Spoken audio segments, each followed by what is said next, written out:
All right, back here again with Captain Marty. He's going to tell us another one of his fantastic stories. And Captain, we are in the month of October, okay? And a lot of people associate the month of October with fall time activities, pumpkins, hay rides, deer season, lots of those different things. And Halloween is another, not season, it's a holiday that happens at the end of October, and a lot of the ghouls and the goblins and things of that nature like to come out.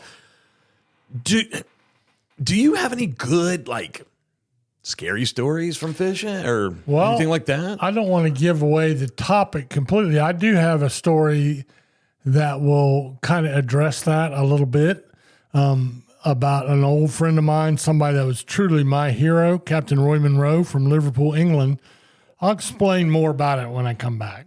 Ahoy there, folks. Captain Edward Lee here, and I want to invite you aboard the Miss Oregon Inlet 2. She's a modern 60-foot headboat outfitted with the latest top-quality safety and fishing equipment.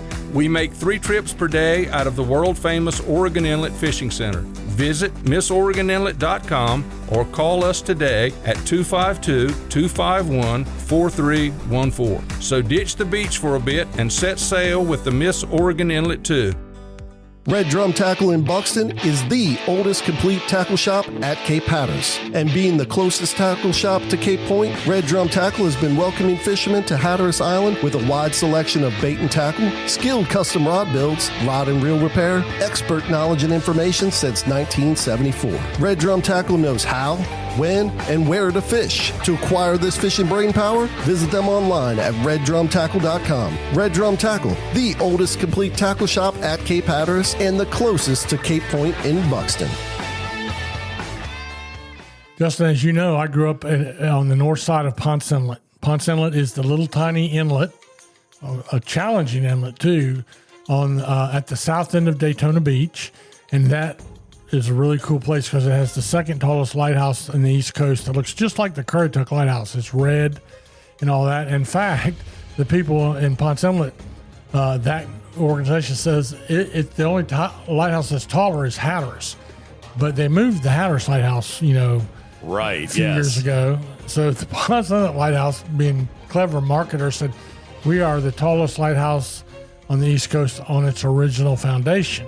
So that caused there's a little competition between the two lighthouses.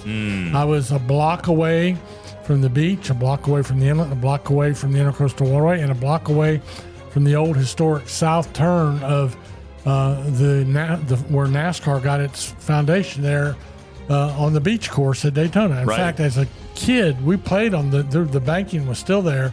And we used to play King of the Mountain on the old bank turns of the original beach course. Oh, Lord. Pretty neat place to grow up. Now, were you King of the Mountain? I think I did. I think I held my own. Okay. Yeah. You remember King of the Mountain? Did you ever play that? Yeah. Oh, yeah. I stayed. I was always king. But anyway. No. Anyway, King of the Mountain. But it was a neat place to grow up. After I moved away, and we've done stories about I came up here after high school. And then eventually my parents became empty nesters. They had 5 children. And so down the street was the Whitby family, and Edith had a sister and her husband from Liverpool, England, and they would come over, and for a while they stayed at the Whitbys. But then when our house was empty except for my parents, they would come over and stay for 3 months, come from Liverpool, England, stay for 3 months. And then, of course, they invited my mom and dad to go to Liverpool and stay with them. It was a really neat arrangement. And our families became fast friends. So Roy was a true, if I ever had a mentor or a hero, he would have been one of them. And the reason was he was really dashing. He looked just like Clark Gable.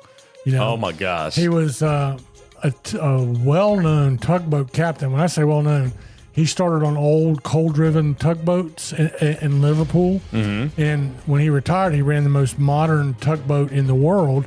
He helped develop the impeller system, which is no propeller. This is a thing that sticks straight down, and the tugboat can go sideways as quick as it can go forwards and backwards. In other words, you drive it with a stick. It's like a helicopter. Right. It was 110 feet long.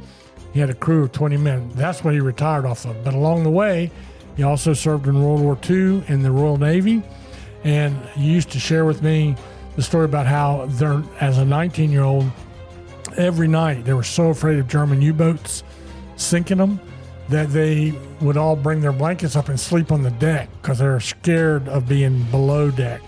And the officer of the deck would come around every night and they all got one shot of Royal Navy rum to calm their nerves. Have you ever drank Royal? You know I don't what it believe is? so. Black. It's very dark brown. It's a dark color. It's in the ABC stores. Just look for Royal Navy rum. And that's what they drank. They were big on rum. And he shared many, many stories. And he came up here to Manio and rode out with me.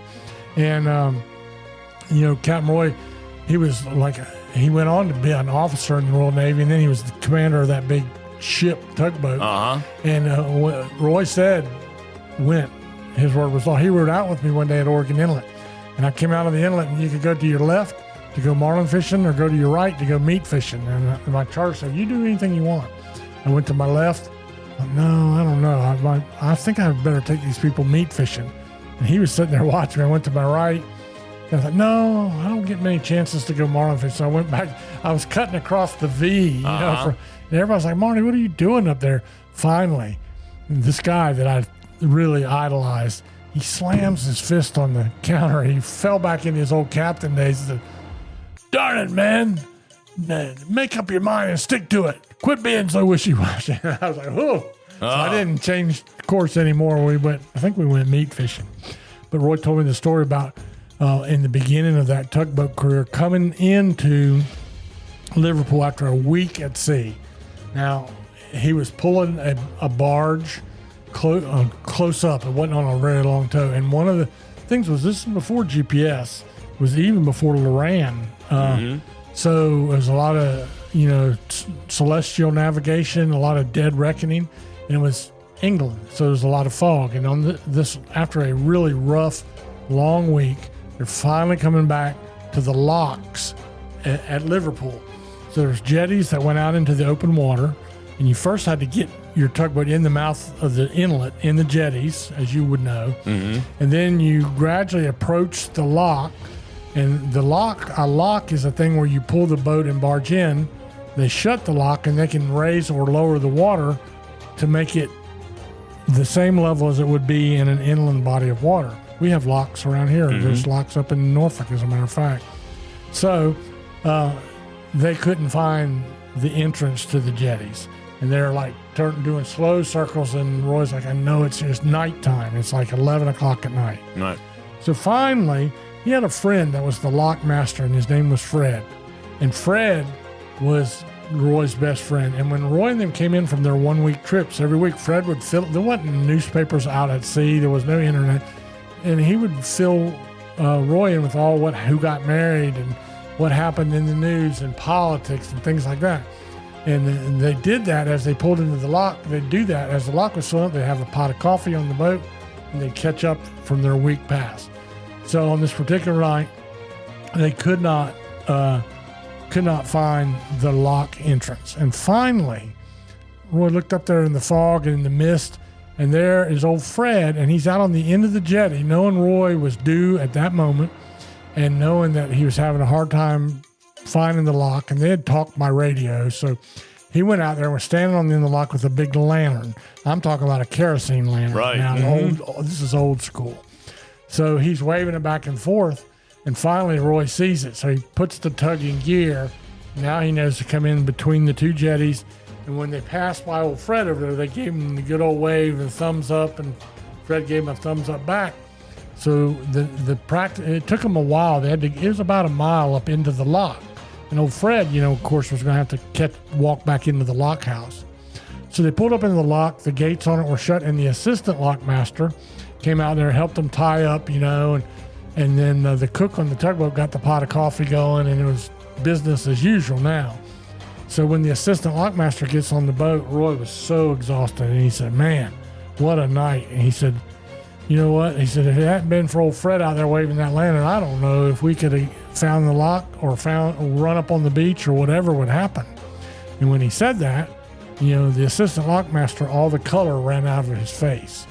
So Roy was like, I wonder why that happened. And I'll tell you why that happened when I come back in just a second.